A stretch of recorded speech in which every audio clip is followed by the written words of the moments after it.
Hello everybody and welcome back to Football Manager 2023. Welcome back to the series, our epic quest across Europe to win the top flight division in each of the European nations in the game. Currently in nation number 22, I think.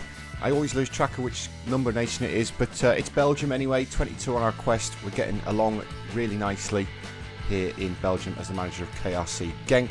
We're just over halfway through the season. We came back when we said at the end of last episode to take on two of our derby games in this episode. You can see we have now reached 91 years old in game, 2,046 games in management, which is absolutely unreal.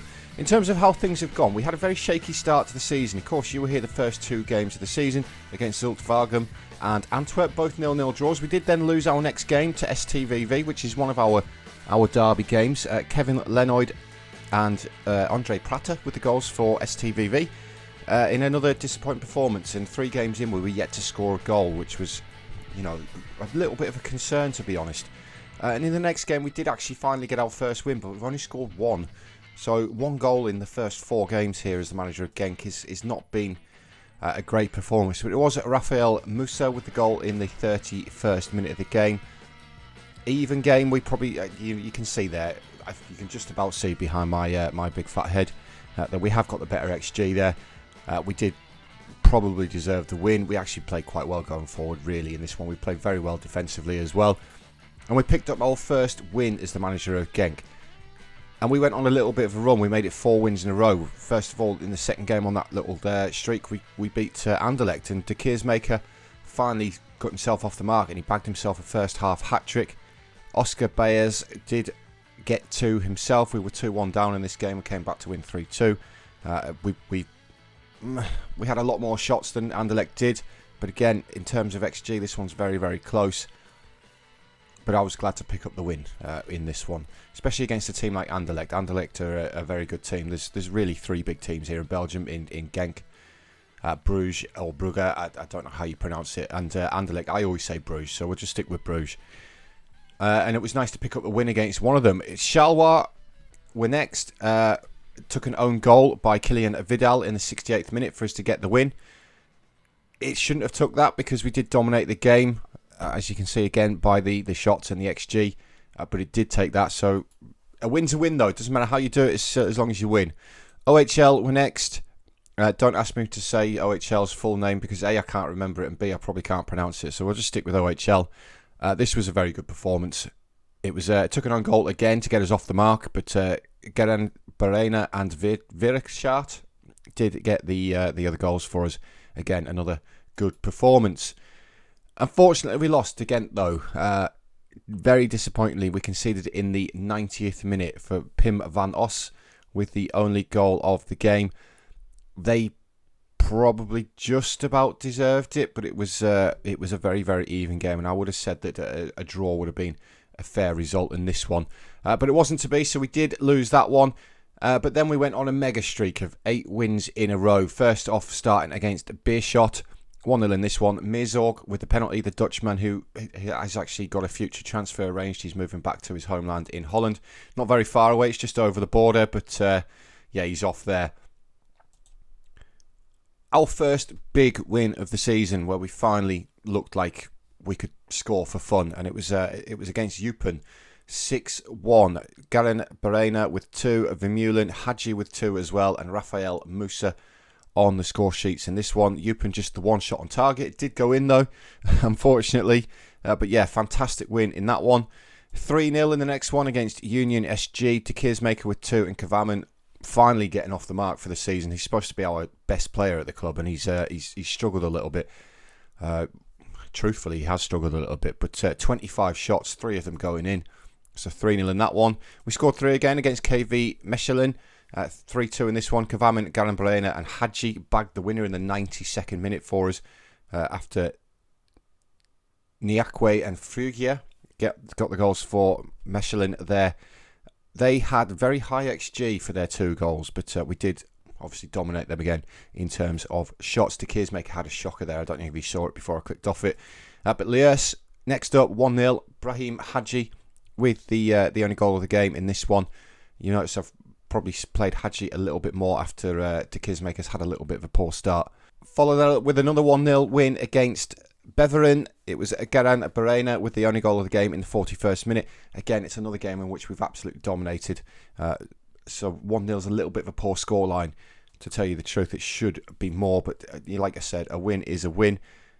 Next up, we knocked Bisholta out of the cup, 2-0 in that one. And then this was the big one. This was the huge result for us, beating Club Brugge 1-0. Carlos, so good I named him twice. Sent off in the 86th minute before Hector Helman Gary popped up in the 87th minute to give us the winner in a very close game. It was a very hard fought game. Really pleased to pick up the win of this one against Club Brugge. Followed out against Zulvagum 1-0 again in this one to Keersmaker in the 61st minute. But then most recently we've been beaten by Antwerp 2-1 in this one. Kavaman got the opener for us, but then we've conceded 2 late goals through Keanu Daniels and Leon Perron in the 91st minute, bagging the winner for Antwerp. So I was disappointed with that. So where all of that leaves us in the league, guys, is we are currently sat in second. We've got a little bit of daylight between us and third place in OHL, and Antwerp just behind them, with 2 points behind Club Brugge. If we'd beaten Antwerp, we would have gone top of the table by a point, but it wasn't to be. We've not hit the top yet this season. It's been Club Brugge most of the way. After our poor start to the season, we did find ourselves down in 12th place. We've sort of slowly climbed up. This run of 8 games in a row where we've won has really helped us, and we've sort of made second spot our own as things stand. If we have a look at Club Brugge, they've been top the whole way through. So dethroning them after, they are probably the best team in the country. They've won more titles than anybody else. It's going to be pretty difficult, but if we can beat them again, then we put ourselves in with a good opportunity. On to today, though, guys, we do have a double header, and the first one is against STVV, looking for revenge for earlier in the season. On this one, it is a derby game. I've then got Antwerp in the middle in a cup game, which obviously we're not going to show, but Standard is also another derby game for us, so we'll be taking on Standard as well. So let's get into the STVV game. We are away from home, unfortunately. Like I say, we are looking for revenge, though. They did beat us at our place, which was disappointing. And the lineup that we're going to go with is going to be Lanjut in goal, ever present this season. Had a fantastic season so far. De Vrent as the right back, again another very good player for us. He's had an excellent season. 2 centre halves is going to be Gary. Again, played really well, had an excellent season for us. Alongside Sabe, one of our legends of our saves. Not played as much as he maybe would have liked. He is starting to decline a little bit at 33 years old, and he's not performed great. We have been playing Virachart a little bit more than Sabe. Omland as the left back, again another one who's had a good season, very, very good. Defensive midfielder is going to be Vermeulen, another one who's had a great season, excellent there from Vermeulen. Musa as one of the Segunda Volantes, again played really well. Sosa on the other side. Sosa was the defensive midfielder, I think, more earlier on in the season, but he's not one who's had a great season, only picking up 2 assists. Kavaman on the left-hand side, he has got a 7.18 average rating, but he's only got 3 goals and 3 assists in 13 appearances, which you'd expect a little bit more from him. He is obviously still wanting to leave the club as well, which is maybe not helping him. Gerina Barena on the right-hand side has okay season average, I would say, at best, with a 7, 5 goals and 3 assists. And then to Keersmaker, who is very hit and miss. He has really good games and then he has really bad games, as you can see here. He's got 3 goals over here. A couple of games later, he's been subbed off because he's playing really poorly on a 5.9 rating there. 6 goals and 1 assist from 10 appearances from your supposedly star centre forward is a little bit poor. We do have the transfer window coming up. Whether I've got any finances to spend is a different matter. With £5.5 million in the hole now, but we do have £16 million, so I have to weigh up whether I want to put the club further in debt or spend the money. And obviously we're here to win the league. We're not here to worry about the club. It's not that kind of save. We're here to win the league. So if I can invest £10 million in a semi-decent striker, then I'm going to do it. But let's get into the game. That's the lineup for today. Hopefully we can get that revenge against STVV.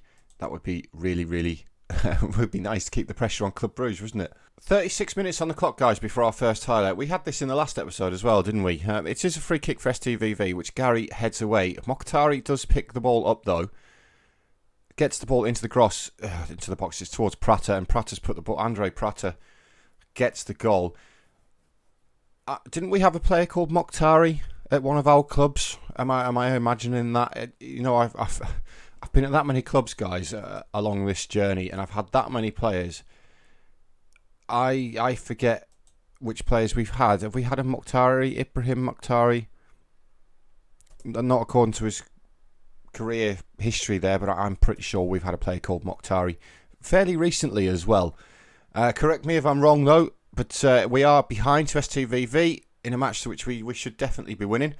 As Leonard brings the ball forward, it's the goal scorer Prata finds Dana in behind us, gets his shot away, and Kevin Dana has made it 2-0 before half-time. And we've sort of capitulated just before the half-time whistle here. And that is not good, is it? For some reason, STVV seem to be a team that we're struggling with in this save. And this is the opportunity to put the pressure on Club Brugge. If we win this, we do go top of the league, and Club Brugge have to win in their game later on the same day to get themselves back. But Garan Barena gets one back. It's a defensive mistake from STVV. The last couple of games that I've played off camera, we have benefited from defensive mistakes to grab goals. It's okay by Kavamin. It's a good ball across to Keersmaker. Doesn't get there. Leonard as well to get something on the ball, but it falls nicely to Garan Barena to slot the ball past the goalkeeper. And we are fortunately back in the game. And at half-time, obviously, we're going to be looking for more from the boys in the second half. STVV have only had 2 shots, and they've both gone in. But we've only had 1 shot ourselves, so there's been 3 shots on target in this game. And all 3 of them have found the back of the net. But we need more from our players in the second half. This is the opportunity. It's Garan Barena with the corner. He's looking towards that near post. His headed clear, though, and now Leonard for STVV bringing the ball away. He's surrounded by players, though. But Prata, who opened the scoring, does now have the ball. It's Monnier to Pintos. Leonard forward towards De Bruyne, but it's cut out by De Vrent, looking to get to Keersmaker in behind. He's got there. The defender gets back to him. No, to Keersmaker. That was the opportunity to level the game. He just couldn't get the ball out from underneath his feet. And now Prata comes away with the ball, but he's tackled well by Sosa. We're into the final 10 minutes now. We have brought Keersmaker off. He was down to a 6.2 on his rating, so not great. We've brought Hadji on, but we're struggling to find a way back into this game, and it is STVV coming forward with the ball again. Pintos looking to the left-hand side, and Dana, apparently he's fouled by Musa. I don't know what happened there. I'm sure we'll find out, though. Knowing our luck, it will be a penalty. Yeah, of course it is. Of course it is. I didn't actually see what happened there, guys. Whether Musa pushed him or what. But De Bruyne to take the resulting penalty. Landjuit's made a really good save. That's a couple of times this season he's saved a penalty for us, which is great. Which means we're still in with a chance in this game. We've got about 7 minutes of regular time remaining. Of course, if this was real life, we could have about 20 minutes of injury time at the end of this game. But unfortunately, it's not. Gary does well to head that away. Gary is really tired, by the way. But Garan Barena, with the opportunity to counter-attack, he's got 2 players to the left of him. He can find them. He can't find them. He's fouled by Beerline instead. But Garan Barena could have got us in behind there. But into the final couple of minutes of the game, it looks like we're going to fall to defeat. Kavaman's had a poor one as well. And it is STVV with the corner to be taken by Dana. We do have 5 minutes of injury time, though, guys, so there is still the opportunity for us to get something from this game. Dan has taken his time overtaking this corner, though. That's a yellow card in today's game. And it's they've hit the crossbar. They've hit the crossbar from the corner, and it doesn't look like it's going to happen for Genk in this game, which is disappointing. This was the opportunity for the pressure to go on to Club Brugge, but it does look like Brugge will probably be extending that gap at the top. So just confirmation there, guys. After part 1 of Derby/Rivalry Day, we now find ourselves 5 points behind Club Brugge. They did win 2-0 over Liège. I've got the Antwerp Cup game to play, so we'll come back after that and we'll take on Standard. Where are they in the league? Currently down 11th. Now they're not actually a derby; they're just a fierce rivalry. Whereas STVV is actually a derby, a local derby, should I say? So I'll catch up with you guys again in just a minute. Right, guys, welcome back to the second part of Rival Day. At home this time against Standard. We did beat Antwerp in the Cup, by the way. We beat them 3-1. There's one change to the starting lineup today. We've brought in Virachat for the suspended Mirko Sabe. He picked up yellow card in the Antwerp game in the Cup. So he is suspended. We do have a few tired players as well. It looks like I might have to actually make a change to Vermeulen. No, it's just a fitness concern. We've had 3 games this week, and this is the 3rd one of them, so we are a little bit tired. But that's today's lineup. We did perform much, much better against Antwerp, so I'm hoping for the same against Standard here. Again, we're the early kick-off in this one, though. Club Bruges are away to SK Beveren later on in the game. We really need Bruges to start dropping some points if we're going to have any chance of winning Belgium this season. But it's Standard first attack of the game. Headed clear by Kavam. Jaeger gets it back on for them, though, and Kaiser looks to get the ball back into the box. It's now Salas to Ibrahim. Jaeger, with the effort from the edge of the area, he's clapped at the crossbar with a great effort, but Greaves does pick up the ball. It's looped up into the air off the defender, and Landiot claims that one out the air gratefully. And now it's us at the other end. It's Garen Barena to take the corner. Can he pick out the big man, 6'7", Gary? Can Gary get his head there? We've hit the crossbar this time. Clearance as far as Omland, but it's going to come to nothing. But so both teams have hit the crossbar in the first 15 minutes. And we've got our second highlight. It is us coming forward. It's De Vrent on the right-hand side. His forward pass is blocked, though. Now it's Gary Vermeulen. Vermeulen over the top towards Garen Barena, who's in behind. Can he finish? It's deflected off the defender and gone behind for a corner. Opportunity for us here, though. We do have 6'7" Gary in the middle of the box. 6'8", 6'7", one of the two.